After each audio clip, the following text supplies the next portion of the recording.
And let's not forget, this isn't happening in some hidden corner of the sports world anymore. This is unfolding under a microscope. Every decision the Indiana Fever make now is magnified because of Caitlin Clark's impact. Every late injury report, every missed medical update, every organizational misstep becomes headline material. The Fever are no longer just a small market WNBA team. They're the center of attention, the team everyone's watching, the franchise carrying the weight of an entire league's growth on its shoulders. And yet, with all that attention, they still operated like they were running a weekend rec league instead of a professional basketball organization. The optics are brutal. The messaging is worse.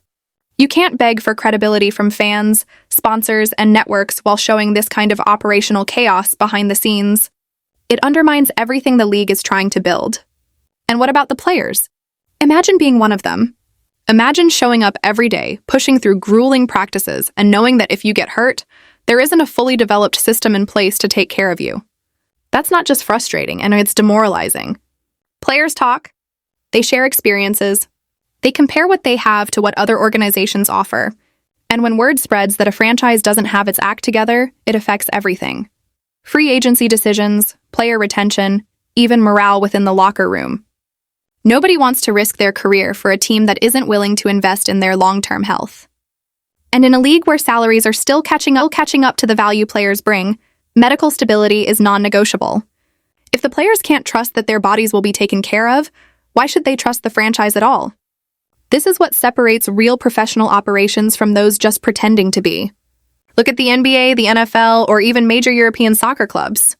They've understood for decades that the health department is the backbone of any championship team. Every player has individualized plans: nutrition, recovery, training, rest, all tracked and optimized down to the smallest detail. These organizations spend millions every year ensuring their athletes are performing at peak capacity because they know that's where the investment pays off. Now compare that to what's happening in Indiana. It's like stepping out of a Formula One car and into a go-kart. The difference in preparation is staggering. And let's be honest, this story doesn't just reflect the Fever's shortcomings. It exposes cracks in the entire WNBA system. How many other franchises are just skating by, cutting corners, hoping no one notices until something goes wrong? How many teams are relying on outdated medical approaches or bare minimum staff support because budgets are tight? This moment should serve as a wake-up call not just for Indiana, but for the league office itself. The WNBA can't keep preaching growth and equality while its players are left without the same foundational support systems men's teams have had for decades. Equality doesn't start with social media campaigns or ticket sales. It starts with infrastructure, care, and professionalism. Caitlin Clark's arrival was supposed to be a new era, a chance for the league to prove that it could handle superstardom, national attention, and the financial growth that came with it. But instead of being a model of progress, the Fever have become an example of what happens when the spotlight exposes the flaws. Every injury, every delay, every "what are they doing?" moment has been amplified. And you know what's really tragic? This was all preventable. If they had put the right structure in place from day one, we'd be talking about Clark's sophomore leap, not her injury timeline. We'd be celebrating her team's playoff run, not dissecting a job posting for a role that should have existed years ago. And that's the part that stings the most. Fans wanted to believe this organization was ready to handle the moment. They wanted to trust that the Fever were building something sustainable, something worthy of the attention Caitlin Clark brought. But instead, what they've seen is an organization constantly reacting instead of planning, constantly patching holes instead of building walls. That's not leadership, that's survival mode. And survival mode doesn't win championships. At this point, the Fever have two choices. They can treat this as a PR bandage and hope people forget, or they can use it as a genuine turning point to overhaul their operations. They can admit they fell short, invest in their players, and start rebuilding the trust they've lost. Because the truth is, fans will forgive mistakes, but they won't forgive repeated patterns of incompetence. They won't forgive watching their favorite players break down because of something that could have been prevented. And here's what's crazy. Despite all of this, the Fever still have an opportunity to flip the narrative. They have the attention, the fan base, and the talent to become the gold standard for women's sports franchises. But that's only going to happen if they start making decisions like a championship organization, not a novelty act. They've got to build the medical team, the analytics staff, the facilities, everything that shows the players, the fans, and the world that they're serious. Because if they don't, this isn't just going to be remembered as the season of injuries. It's going to be remembered as the season that exposed how far the WNBA still has to go. And maybe that's the real lesson here. You can't shortcut professionalism. You can't fake preparedness. You can't sell fans on progress while your players are limping off the court. The Caitlin Clark era was supposed to be about elevation, for the Fever, for the league, for women's basketball as a whole. But if the organizations behind the players don't rise to that same level, all that star power is being wasted. The league needs to evolve, fast, because if it doesn't, the next big superstar might think twice about whether the WNBA is truly ready for her greatness. And here's the thing. This isn't about taking cheap shots or piling on for the sake of outrage. This is about holding a professional organization to the standard it claims to represent. The WNBA has spent the past 2 years trying to ride the wave of Caitlin Clark's stardom, marketing her as the face of the league, selling out arenas, breaking television records, and driving merchandise sales through the roof. But when it comes to infrastructure, the stuff that actually protects the athletes and sustains the product, suddenly the urgency disappears. You can't build an empire on branding alone. You need systems, investment, and competence behind the scenes. You can't have your players, the people your entire league depends on, breaking down physically because your front office didn't have the foresight to hire a senior director of player health and performance.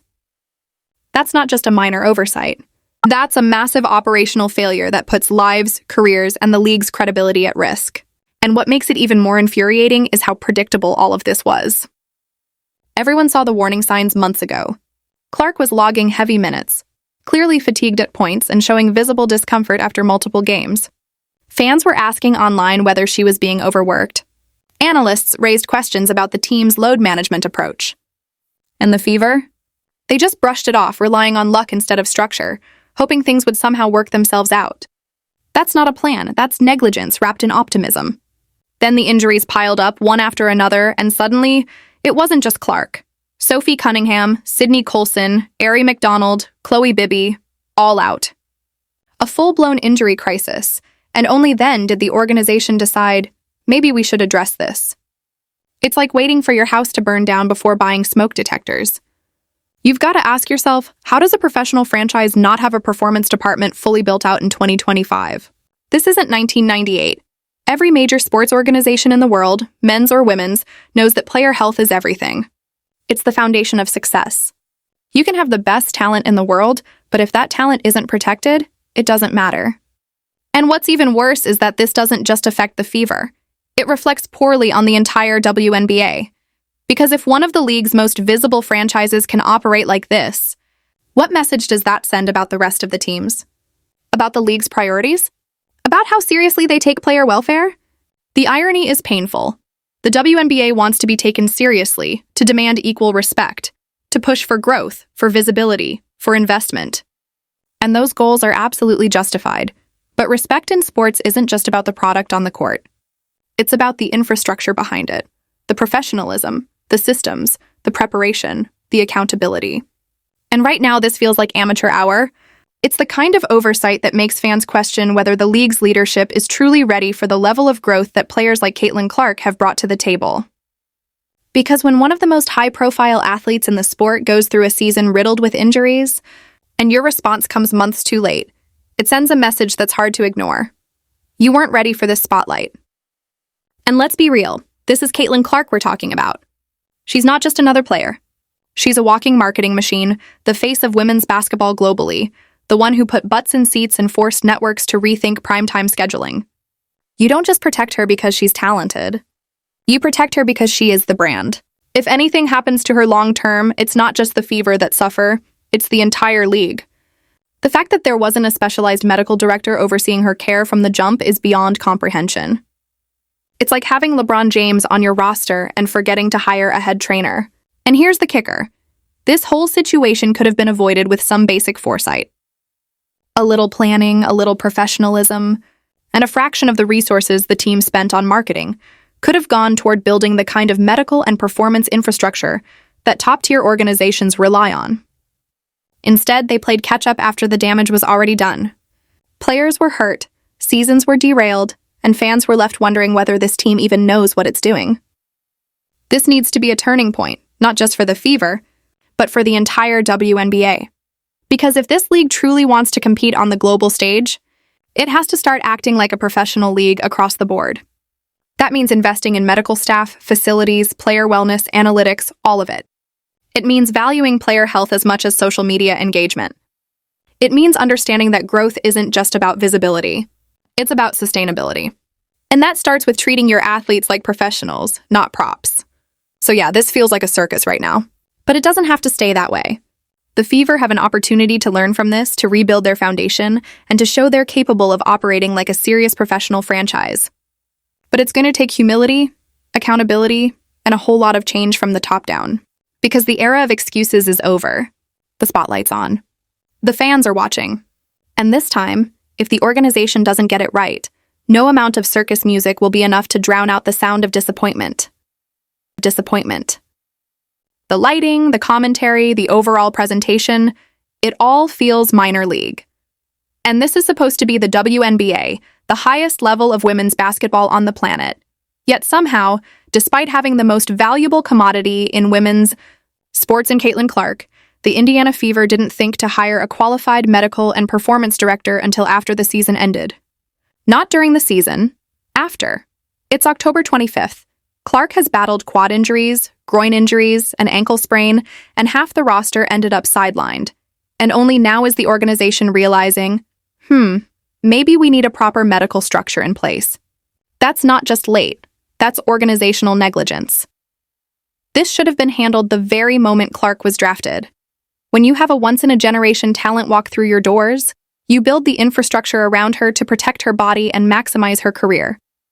Instead, the Fever dropped the ball, and it's embarrassing, not only for them, but for the league as a whole.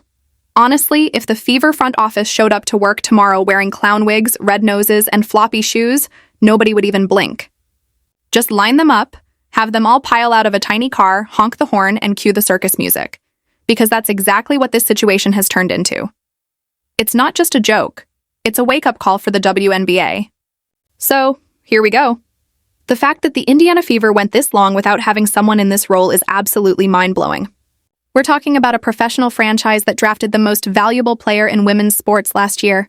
The biggest name, the biggest draw, the undeniable face of the league, and somehow, they didn't even have this crucial position filled. That's not just surprising. It's downright embarrassing for a professional organization. It sends a terrible message to the fan base and makes the entire operation look reactive instead of proactive. When your team is under the national spotlight every single week and you've got a generational talent like Caitlin Clark, how do you not already have the proper structure and support staff in place? Now they finally post this job listing, and while it's absolutely necessary, it also feels like a glaring admission of failure. The real question is, why now? Why not months ago when the cracks were already starting to show? During the season, when injuries piled up and things began to spiral, where was the support system? This isn't just about hiring someone new. It's about accountability, professionalism, and proving that this franchise is serious about operating at the level its star power demands. Because right now, it feels less like strategic planning and more like damage control. The Indiana Fever appear to be scrambling to make changes after being hit with one of the most brutal injury streaks in the 2025 WNBA season.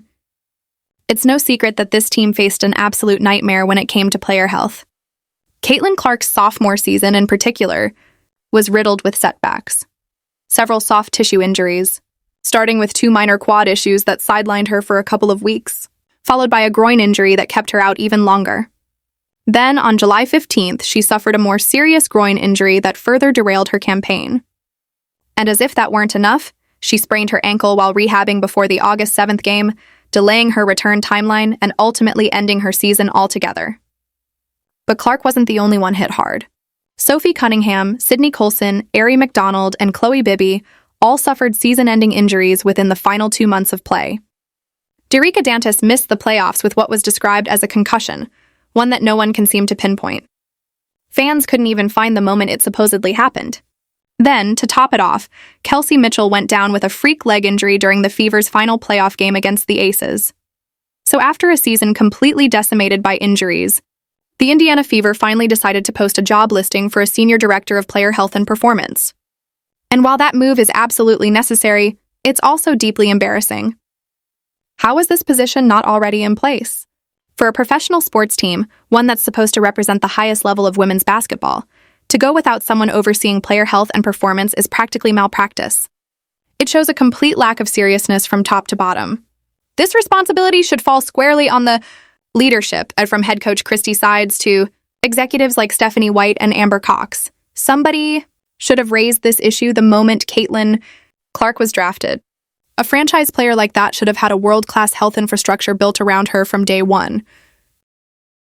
According to the job listing, the Senior Director of Player Health and Performance will oversee the health, medical, and athletic performance departments for the Indiana Fever.